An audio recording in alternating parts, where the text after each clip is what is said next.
스티브 잡스의 문제 해결 능력 10가지다. 사람들이 좋아한단 말이에요, 이런 기사들을. 아무도 걸은 적이 없는 길을 가라. 얻고자 한다면 먼저 버려라. 제목만 보죠. 각오란 리스크를 떠안는 것이다. 우는 자신의 힘으로 만들어낸다. 핵심만을 압축하라. 상식이라는 대폐질을 하지 마라. 자신을 보는 눈을 바꿔라. 기대가 사람을 기대대로 움직이게 만든다. 불욕에 대한 최선의 보복은 성공이다. 아무도 도와주지 않으면 자신이 직접 하면 된다. 그러면 TOC에서 문제 해결 능력 가르친다고 하는데 어떻게 접근을 할 거냐. 문제 해결. 자, 일단은 논리성을 한번 가지고 문제 해결을 접근해보자. 논리적인 어떤 생각을 우리가 할 수 있는 능력을 키우면은 그러한 부분들이 문제 해결에 많은 도움을 줄 거 아니냐. 문제 해결 키우는. 그럼 논리성이라는 게 뭐냐? 이쪽은 비논리적인 거야. 부적절한 분류를 한다든가 성급하게 일반화를 시킨다든가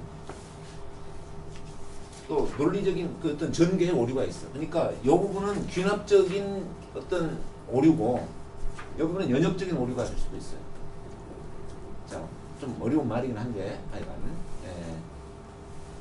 여기서 너무 자세하게 설명하면 저기 하니까 그냥 넘어가고 또 원인이 제대로 확인이 안 될 수도 있어요.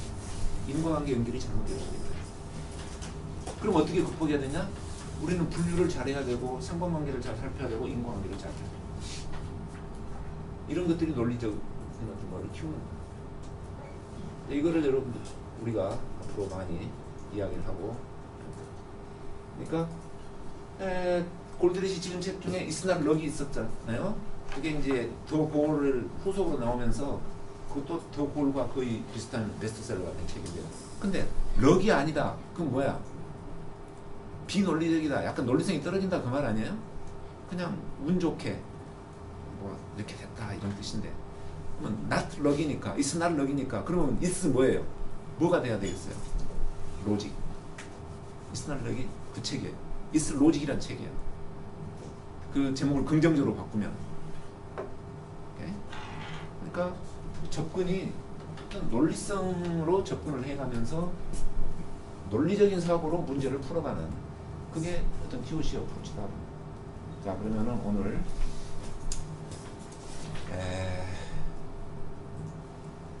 어떻게 하는 것이 논리적으로 문제를 풀어가는 거냐.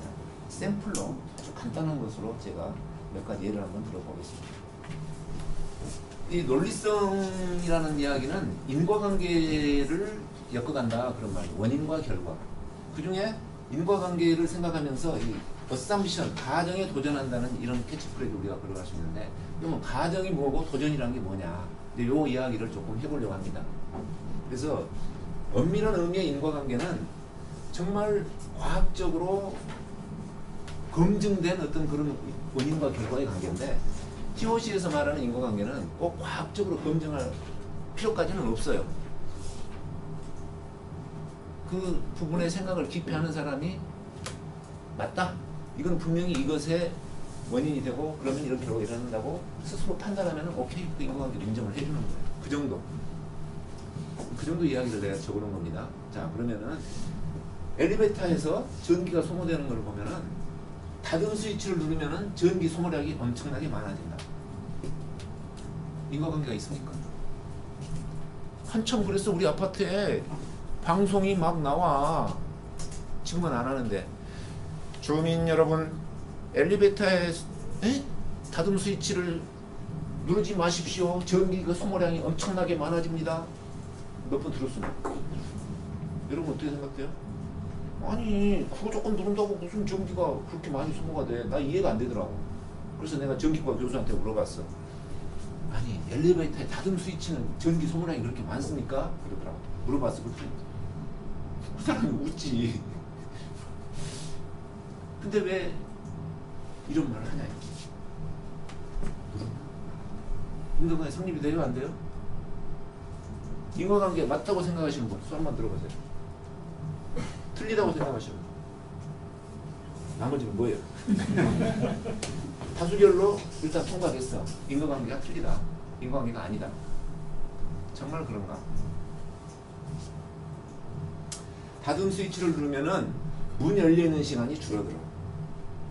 근데 문 열리는 시간이 줄어드는데 엘리베이터를 타려고 오는 사람이 오고 있는 중이야. 근데 안 태우고 출발해버려. 그렇게 되면 어떻게 돼? 엘리베이터가 다시 내려와서 한 번 더 운행을 해야 돼. 그러니까 어떻게 돼? 전기가 다시 올라가는 만큼 소모가 되니까 엄청나게 많은 소모가 돼. 이 스위치 하나 누르고 안 누르고 그놈에 의해서 직접적으로 전기가 소모되는 게 아니라 이런 이유로 해서 소모가 되는 거야. 만약에 이런 부분을 설명을 해주면은 인과관계가 성립이 된다고 이야기를 하겠습니까? 그래도 성립이 안 된다고 이야기를 하겠습니까? 근데 우리 경비실 그 아저씨는 이 이야기는 그냥 생략하고 경험적으로 이 말은 아무튼 하고 그래도 이거 하려면 소모가 많이 된다. 그러면은 이렇게만 말해도 되냐? 아니면 매사 이렇게 이야기를 해야 되냐? 진짜 피곤하죠, 여러분. 이렇게 다 해가지고 해서 이제 이게 띵킹 프로세스 나오는 다이어그램인데 아이고 죽었다. 이제 나 이런 거 다이어그램 그려갖고 나 TOC 복잡해서 못하겠다. 이럴 수도 있어요. 무슨 이야기냐? 아까도 했지만은 인과관계를 우리가 엮어내는 것은 필요해. 문제를 해결하려면. 근데 그 문제에 관심을 갖고 해결을 하려고 하고 그 문제에 어떤 그 이해관계가 있는 사람들이 그 사람들이 모여서 원인과 결과가 이 정도 수준으로 우리가 엮어놓으면 괜찮다면 그 수준으로 가면 돼요. 그러면은 우리 아파트에 사는 주민들은 이렇게 말해서 이렇게 말하면은 말을 잘 들어. 이렇게 하는 것보다 이거는 골치 아프다. 근데 이거는 좋아. 심플해. 말을 잘 들어. 그래서 만약에 이걸 누르는 숫자가 줄어들어갖고 아파트 공동 전기료가 줄어들면은 이 인과관계는 효과가 있는 거죠. 이렇게 이야기하는 게. 근데 나 같은 사람은 이 말을 안 들어. 내가 보니까 틀렸다. 이거 누른다고 무슨 전기가 이렇게 많이 소모되냐. 말을 안 들어. 어떻게? 용도에 따라서 씁니다. 나 같은 사람을 설득시키려면은 이 정도로 해서 좀 해주고 그게 인과관계를 쓰는 방법이에요. 우리가 메이크 센스 합니까? 그 정도 수준에서 쓰는 것은 괜찮습니까? 오케이. 필요에 따라서 문제를 해결하기 위한 방법으로 어느 정도까지 할 거냐. 그러나 인과관계를 맺어내는 것은 문제 해결에 절대적으로 필요하다고 합니다. 또 이것도 한번 봅시다. 자동차 엔진이죠. 브레이크를 밟으면 연료가 더 많이 소모된다. 브레이크를 밟으면 연료가 더 많이 소모. 어때요? 인과관계가 성립이 됩니까?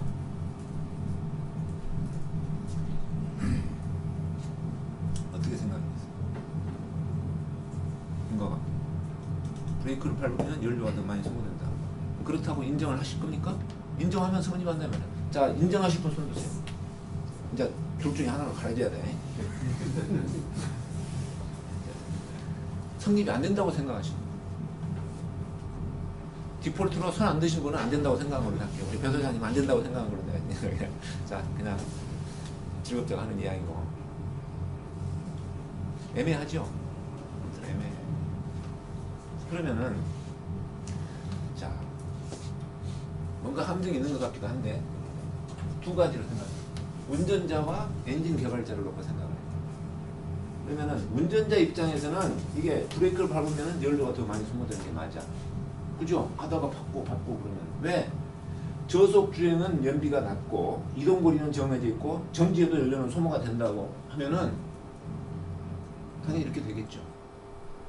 이게 어썸션이야, 가정이야. 상황이 이렇다. 이런 전제하에 말이 성립이 돼.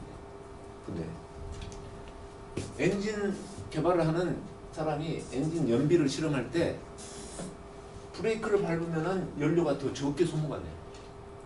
왜? 저속 회전은 연비가 낮고 브레이크는 속도를 낮추기 때문에 저속으로 회전하면은 엔진에서 소모되는 연료량은 줄어드는 거예요. 그러니까 이 말이 그냥 다 항상 맞는 것이 아니라 내가 어떤 문제를 해결하려고 하느냐에 따라서 맞을 수도 있고 틀릴 수도 있다고. 뭐에 따라서? 목적에 따라서, 목표에 따라서. 목표 달성을 하려고 하는 것에 따라서 내 제약이 다를 수도 있고 문제가 다를 수도 있고 또 거기에 따라 인과관계를 규명하는 그런 것도 똑같은 말이지만은 다를 수 있다고 말이야. 그럼 뭐에 따라 달라지냐 이 말이야. 누가 이 문제를 어떤 목적으로 이 생각을 하냐 이 말이야. 브레이크와 연비하고 관계를 어떤 용도로 어떤 목표를 달성하기 위해서 이 인과관계를 규명을 하려고 하느냐. 자기가 생각해놓은 목표에 따라서 그 다음에 맞냐 틀리냐를 따져보려면은 이런 어썸션들을 생각을 해가면서 이 인과관계를 규명을 해야 된다. 어렵습니까? 근데 이게 뭐냐? 문제 해결 능력을 키우는 거예요. 이런 생각들을 하게 되면은 어떠한 문제든지 우리가 접근을 해서 문제를 두려워하지 않고 내가 문제하고 이렇게 맞닥뜨리면서 프로블럼 솔빙 쪽으로 내가 나를 끌고 갈 수 있다.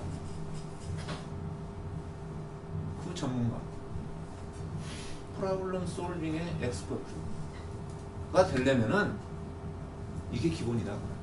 이런 사고의 어떤 그 마인드가. 그래서 이게 어썸션이에요. 만약에 이 어썸션이 틀리면은 이 인과관계는 틀렸다고 봐요. 그래서 어썸션이 맞냐 틀리냐 이걸 따져보는 것이 챌린지하는 거예요. 그래서 인과관계를 자기가 규명을 하는 거예요. 그래서 이게 명확하게 규명이 되고 검증이 되면은 그 사람의 생각이나 판단이나 주장은 굉장히 힘을 얻습니다.